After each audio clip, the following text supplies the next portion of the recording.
그래서 우리 스토킹 처벌법에서는 스토킹 행위에 대해서 어떻게 정의 규정을 두고 있냐 하면 상대방으로 하여금 불안감이라든지 공포심을 느끼게 하는 그런 행위를 지속적 반복적으로 했을 때, 그리고 그것이 상대방 의사에 반해서 계속 나한테 찾아와서 꽃도 주고 하는 행위, 난 너무 좋아. 아, 저 사람이 날 이렇게 좋아하는구나.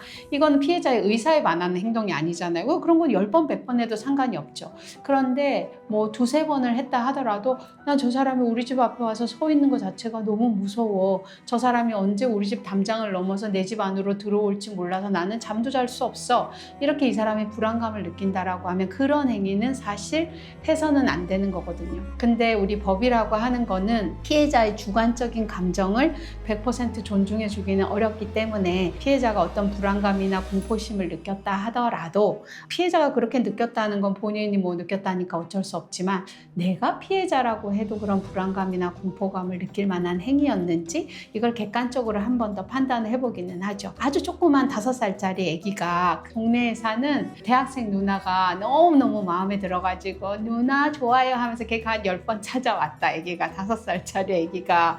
근데 그 피해자 입장에서는 아기가 저러니까 내가 너무 더 스트레스를 받는다. 그럼 뭐 스트레스는 받을 수 있잖아요. 그러나 그것을 우리가 스토킹 행위, 스토킹 범죄로 볼 수 있냐? 그건 아니잖아요. 객관적으로 봤을 때 그거는 피해자의 과도하게 주관적인 감정인 거니까. 그래서 우리 모든 법은 그 행위를 규제하고 또 일정한 행위는 어느 수위 행위는 범죄로 처벌까지 하는 경우에는 합리적인 사람이 그 입장이었다 하더라도 불편했겠네 라고 생각이 되어질 때, 그럴 때에 스토킹 행위 또는 스토킹 범죄로 규제를 하고 있습니다.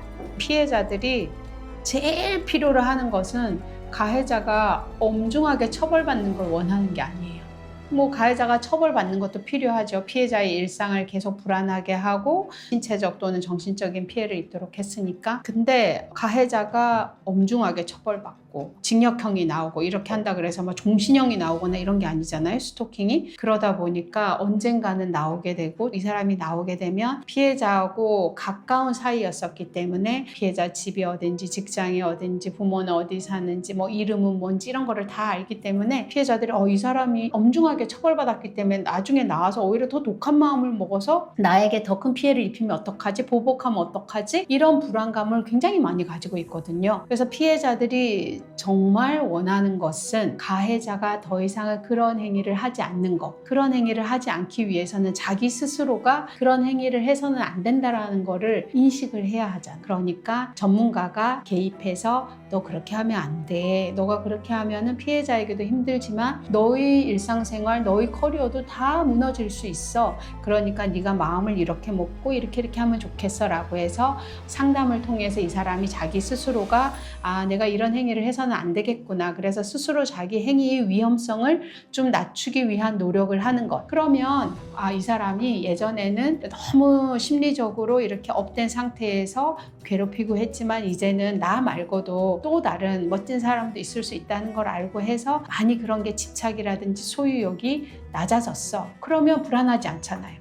그리고 내가 신고했을 때 국가나 사회가 개입해서 저 스토커한테 이런 치료적인 접근을 통해서 저 사람의 위험성을 낮추는 것이 시스템으로 가능해 라고 믿게 된다면 조금 더 적극적으로 도움을 요청할 수 있겠죠. 신고도 할 수 있겠고. 그리고 신고했을 때 행위자도 무조건 네가 왜 나를 신고해갖고 날 이렇게 힘들게 하지가 아니라 제가 불편해서 신고했고 그리고 나는 이 과정을 통해서 이런 상담을 받고 보니까 내가 그동안 참 어리석게 행동했구나.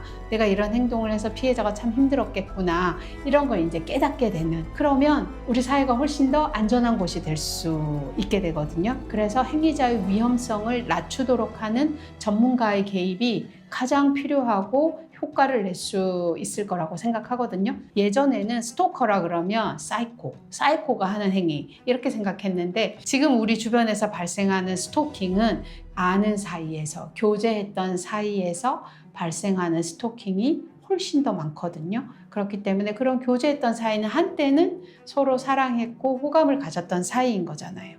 그렇기 때문에 더더욱 그 수사기관에서 경찰이라든지 검사라든지 판사가 이 사람 사이코는 아니야. 그리고 한때 좋아했던 사람이기도 한데 그리고 직장도 다니고 있고 그러니까 그렇게 위험한 행동은 하지 않을 거야. 이렇게 안이하게 생각을 하는 거예요. 그리고 이 사람을 괴롭히려고 그런 게 아니라 너무 좋아해서 그런 건데 뭐 좀 안타깝네. 이게 바로 행위자 관점에서 사안을 보는 거거든요. 그러고 판사나 검사는 누군가로부터 막 스토킹을 당해봤던 그런 경험이 사실 많지 않거든요. 여러 가지 면에서 권력을 행사하는 위치에 있는 사람이기 때문에 그래서 누군가가 계속 찾아와서 괴롭혀서 일상을 불안하게 하는 것이 그 사람에게 어떤 영향을 미치는지 이런 것들에 대해서 직간접적인 경험이 매우 부족하거든요. 그러니까 좋아서 그런 건데 뭐 라고 쉽게 생각하는 거예요. 근데 아무리 좋아서 한 행동이라 하더라도 피해자의 집 앞에 계속 서 있고 그 다음에 피해자가 우리 보통 사람이 봤을 때는 뭐 꽃이라 그러면 누군가에게 꽃을 선물하는 거는 낭만적인 거라 생각하잖아요. 근데 피해자는 원하지 않는 사람이 매일매일 피해자 집 앞에 이렇게 꽃을 들고 와서 서 있으면 피해자 입장에서는 그 꽃이 꽃으로 보이지 않을 수도 있는 거거든요. 이게 바로 우리 일상생활에서 나타나는 스토킹의 유형들인 거예요. 그래서 이 스토킹 행위에 대해서 우리가 조금 객관적으로 볼 필요가 있는데 그 완벽한 피해자 이야기를 할 때 제가 피해자 관점, 행위자 관점, 관점에 대한 걸 말씀드린 적이 있는데요. 스토커, 행위자 관점에서 봤을 때는 이게 왜 범죄야? 나 너무 속상해가지고 한 번만 더 나에게 기회를 달라고 찾아간 것 뿐인데 내가 때린 것도 아니고 그냥 집 앞에 서 있었던 것 뿐인데 내 전화도 안 받으니까 찾아갈 수밖에 없잖아. 이게 바로 행위자 관점이거든요. 그런데 피해자 입장에서는 전화를 안 받는 거는 전화 받아봐야 계속 만나자 그러고 다시 돌아오라 그러고 불편한 얘기하니까 거기에 대해서 또 거절하면 이 사람이 심리적으로 더 자극받게 되니까 차라리 전화를 안 받는 게 낫겠다라고 생각해서 피해자는 안 받는 거거든요.